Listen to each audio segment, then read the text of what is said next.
ओम शांति।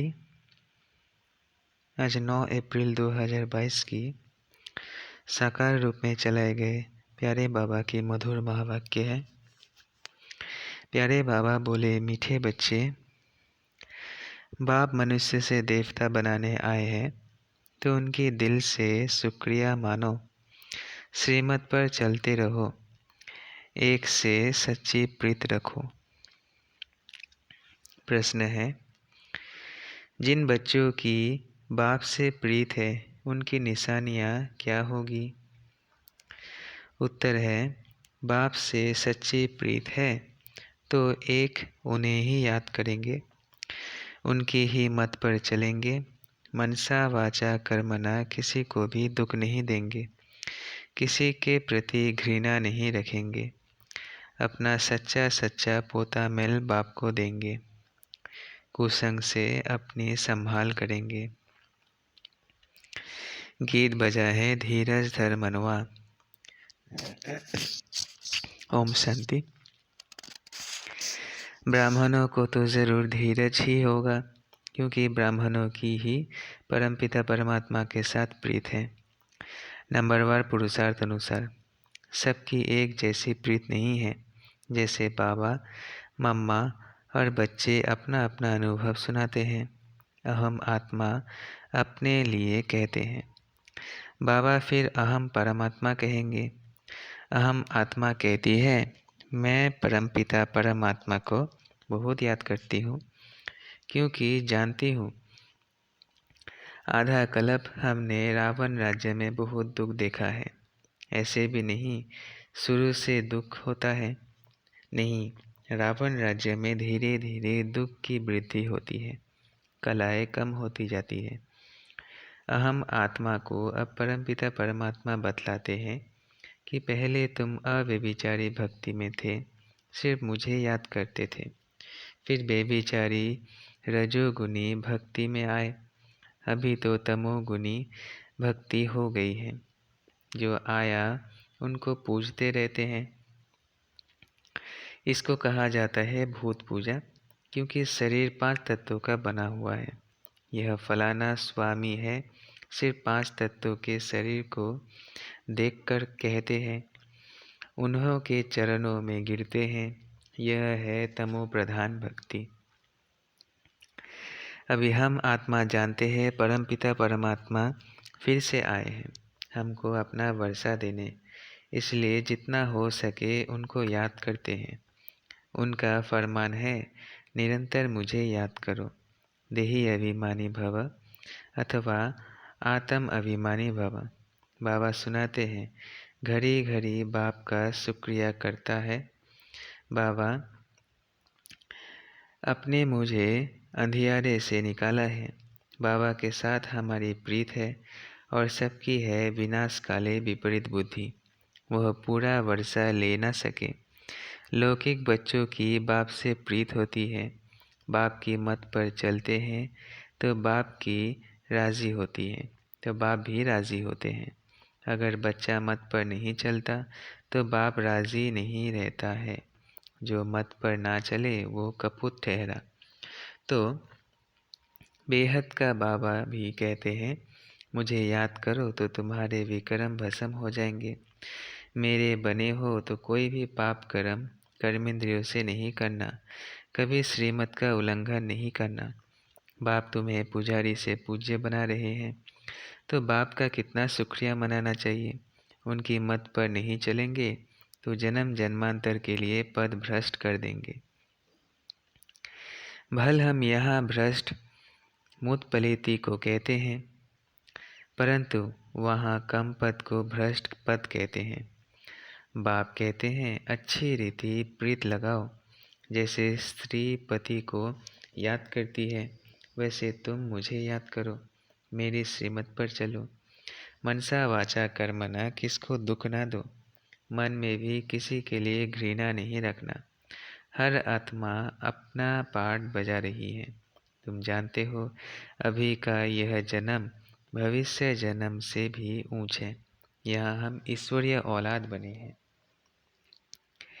सतयुग में देवी औलाद होंगे, यहाँ की महिमा जास्ती है। जगदम्बा से 21 जन्मों का वर्षा मिलता है। लक्ष्मी से क्या मिलता है, इन बातों को नया कोई समझ न सके। आते तो बहुत हैं, परंतु जिनको निश्चय नहीं वो ठहर न सके।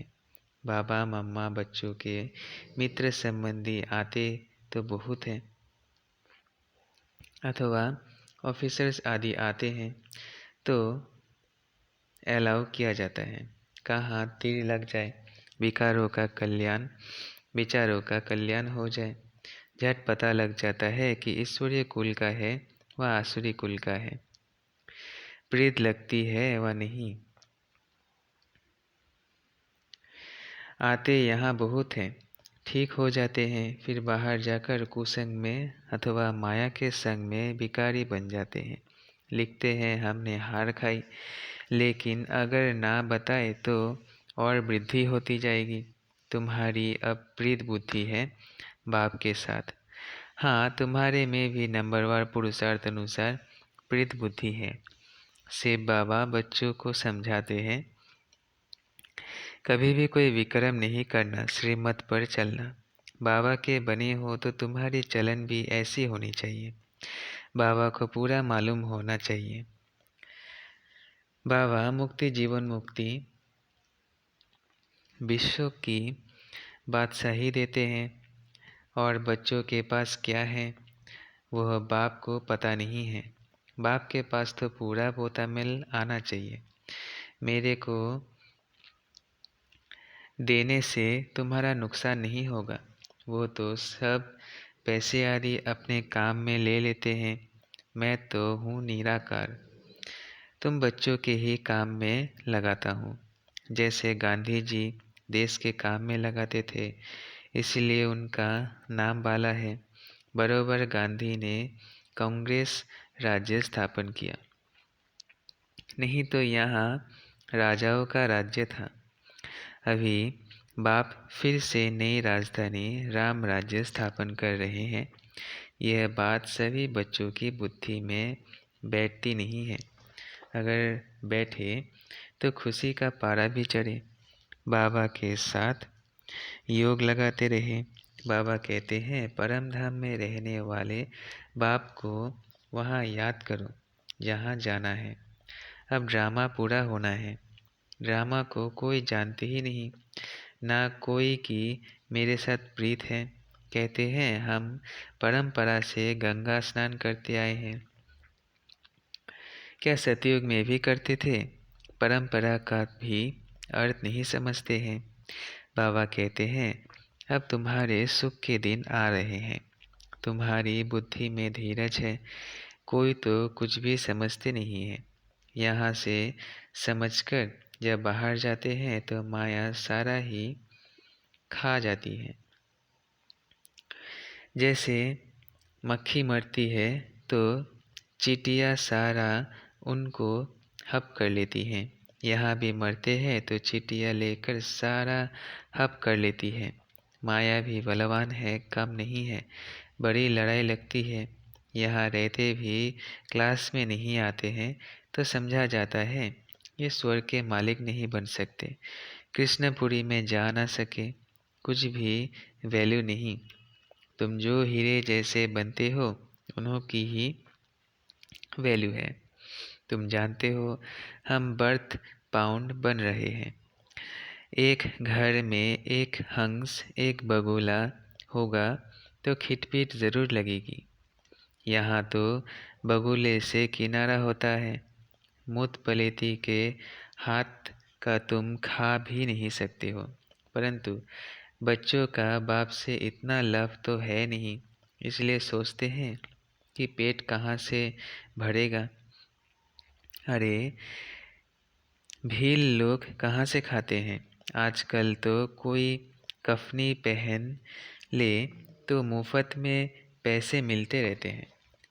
सब पाँव पड़ते रहते हैं। जो आएगा मूर्ति के आगे पैसा रखता जाएगा। बहुत इजी। यह दुनिया ही इजी है। बच्चों को ख्याल करना चाहिए। यह दुनिया जल्दी खलास हो तो स्वर्ग में जाए। परंतु लायक भी बने ना, पद भी पाना है ना, वहाँ भी पोजीशन का फर्क रहता है। पराने वाला एक ही है, कोई राजा रानी, कोई नौकर चाकर, कोई साहूकार प्रजा। राजधानी स्थापन हो रही है और धर्म स्थापक राजा ही नहीं स्थापन करते हैं। इसलिए बाबा कहते हैं, खबरदार रहो, विनाश काले पूरी प्रीत बुद्धि चाहिए। जितनी प्रीत होगी उतना बाप से वर्षा लेंगे। याद करने का भी सिखाया जाता है। बाबा बतलाते हैं, बाबा को और चक्र को याद करो। स्वदर्शन चक्र फिराओ। हम लाइट हाउस है, खिवैया हमारी नैया को पार ले जाता है। एक आँख में शांति धाम, एक आँख में सुख धाम रखता है। अच्छा, मीठे मीठे सिकिलधे बच्चों प्रति माता पिता बाप दादा का याद प्यार और गुड मॉर्निंग। रूहानी बाप की रूहानी बच्चों को नमस्ते। हम रूहानी बच्चों की रूहानी बाप दादा को याद प्यार गुड मॉर्निंग और नमस्ते नमस्ते नमस्ते। शुक्रिया बाबा, शुक्रिया। धारणा के लिए मुख्य सार पहला है, हर एक पाठधारी के पाठ को देखते हुए किसी से भी घृणा नहीं करना है। मनसा वाचा कर्मना किसी को भी दुख नहीं देना है। दूसरा है, बाप को अपना पूरा पोता मिल देना है। विनाश काले पूरा प्रीत बुद्धि बनना है। श्रीमत पर अपनी चलन श्रेष्ठ बनानी है। कुसंग से संभाल करनी है। वरदान है, सूक्ष्म पापों से मुक्त बन संपूर्ण स्थिति को प्राप्त करने वाले सिद्धि स्वरूप भव। सूक्ष्म पापों से मुक्त बन संपूर्ण स्थिति को प्राप्त करने वाले सिद्धि स्वरूप भव। कोई बच्चे वर्तमान समय कर्मों की गति के ज्ञान में बहुत इजी हो गए हैं, इसीलिए छोटे छोटे पाप होते रहते हैं। कर्म फिलॉसफी का सिद्धांत है, यदि आप किसी की ग्लानि करते हो, किसी की गलती बुराई को फैलाते हो या किसी के साथ हाँ में हाँ भी मिलाते हो, तो यह भी पाप के भोगी बनते हो। आज आप किसी की ग्लानि करते हो तो कल वह आपकी 2 गुनी ग्लानि करेगा। ये छोटे छोटे पाप संपूर्ण स्थिति को प्राप्त करने में विघ्न रूप बनते हैं। इसलिए कर्मों की गति को जानकर पापों से मुक्त बन सिद्धि स्वरूप बनो, सिद्धि स्वरूप बनो।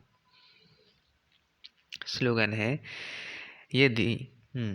है, आदि पिता के समान बनने के लिए शक्ति, शांति और सर्व गुणों के स्तंभ बनो। आदि पिता के समान बनने के लिए शक्ति, शांति और सर्व गुणों के स्तंभ बनो। मातेश्वरी जी के अनमोल महावाक्य, निराकारी दुनिया अर्थात आत्माओं के रहने का स्थान। जब हम निराकारी दुनिया कहते हैं तो निराकार का अर्थ ये नहीं कि उनका कोई आकार नहीं है, परंतु कोई दुनिया ज़रूर है। उसका स्थूल सृष्टि मुआफिक आकार नहीं है। जैसे परमात्मा निराकार है, लेकिन उनका अपना सूक्ष्म रूप अवश्य है। हम आत्मा और परमात्मा का धाम निराकारी दुनिया है। तो जब हम दुनिया अक्सर कहते हैं तो इससे सिद्ध है वो दुनिया है और वहाँ कोई रहता है, तभी तो दुनिया नाम पड़ा है। अब दुनिया भी लोग तो समझते हैं परमात्मा का रूप भी अखंड ज्योति तत्व है, लेकिन वो तो परमात्मा के रहने का ठिकाना है, जिसको रिटायर्ड होम कहते हैं। तो हम परमात्मा के घर को परमात्मा नहीं कह सकते हैं। अब दूसरी है आसुरी दुनिया, जहाँ ब्रह्मा विष्णु शंकर देवताएं आकारी रूप में रहते हैं, और यह है साकारी दुनिया, जिनके 2 भाग हैं। एक है निर्विकारी स्वर्ग की दुनिया, जहाँ आधा कल्प सदा पवित्रता, सुख और शांति है। दूसरी है विकारी कलयुगी दुख और अशांति की दुनिया। अब यह 2 दुनियाएं क्यों कहते हैं? क्योंकि यह जो मनुष्य कहते हैं स्वर्ग और नरक दोनों परमात्मा ही रची हुई दुनिया है, परमात्मा की रची हुई दुनिया है। इस पर परमात्मा के महावाक्य है, बच्चे, मैंने कोई दुख की दुनिया नहीं रची, जो मैंने दुनिया रची है वो सुख की रची है। अब यह जो दुख और अशांति की दुनिया है वो मनुष्य आत्माएं अपने आप को और मुझ परमात्मा को भूलने के कारण ये हिसाब किताब भोग रहे हैं, बाकी ऐसे नहीं। जिस समय सुख और पुण्य की दुनिया है वहाँ कोई सृष्टि नहीं चलती। हाँ, अवश्य जब हम कहते हैं कि वहाँ देवताओं का निवास स्थान है तो ज़रूर वहाँ प्रवृत्ति चलती थी, परंतु विकारी पैदाइश नहीं थी, जिस कारण कोई कर्म बंधन नहीं था। उस दुनिया को कर्म बंधन रहित स्वर्ग की दुनिया कहते हैं। तो एक है निराकारी दुनिया, दूसरी है आकारी दुनिया, तीसरी है साकारी दुनिया। भगवान के आने का अनादि रचा हुआ प्रोग्राम। ये जो मनुष्य गीत गाते हैं वो गीता के भगवान अपना वचन निभाने आ जाओ। अब वो स्वयं गीता का भगवान अपना कल्प पहले वाला वचन पालन करने के लिए आए हैं और कहते हैं, हे बच्चे, जब भारत पर अति धर्म ग्लानि होती है तब मैं इसी समय अपना अंजाम पालन करने, वायदा निभाने के लिए अवश्य आता हूँ। अब मेरे आने का ये मतलब नहीं है कि कोई युगे युगे आता हूँ।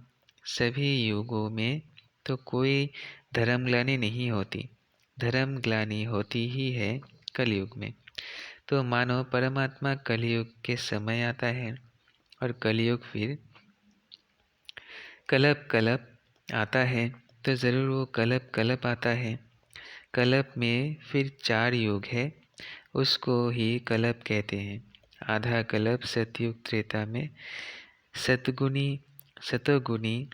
सतो प्रधान है, वहाँ परमात्मा के आने की कोई ज़रूरत नहीं।